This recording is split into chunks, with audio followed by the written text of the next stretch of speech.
Hi friends, ఒక మాట చెప్తా.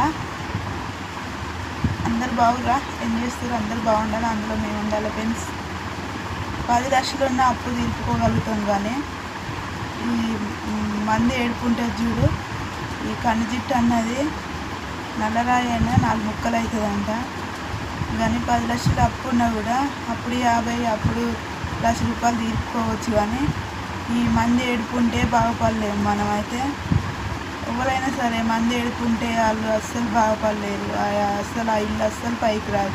ఎంత కష్టం చేసినా పైకి రాదు. ఏడుపు వాళ్ళకేంది అంటారు. కానీ 10 లక్షలు అప్పున్న సంవత్సరానికి ₹1,00,000 తీసుకోవచ్చు. 50 ఉన్నప్పుడు 50, లక్ష ఉన్నప్పుడు 1,00,000 ఇచ్చుకోవచ్చు. కానీ ఈ నరగోళ ఉంటుంది కదా, నరగోళ అయితే అస్సలు మనిషిని పైకి రానియది. ఈ కన్నుజిట్టుకి నల్లరాయి అయినా 4 ముక్కలు అయితే అంటారు కదా, అట్లనే ఈ రోజులలో అయితే అసలు ఒకడు కష్టం చేయకుంటే ఆడు ఏం కష్టం చేస్తలేడు. పంది లెక్క తింటుంది, పంది లెక్క వండుతుంది. కష్టం చేసుకొని బతికితే ఆనికేంది 2 చేతుల డబ్బు వస్తుంది అంటారు. అసలు ఎందుకు ఇట్లా చేస్తారో మంది. ఒకరి పని వాళ్ళు చూసుకుంటే అయిపోతుంది కదా. ఒకరి మీద ఏడ్చినందుకు వాళ్ళ మీద ఏడిస్తే ఏమన్నా వస్తున్నాయా? ఈ మాట నచ్చిన అయితే కామెంట్ బాక్స్లో కామెంట్ చేయండి, లైక్ చేయండి, షేర్ చేయండి, సబ్స్క్రైబ్ చేయండి.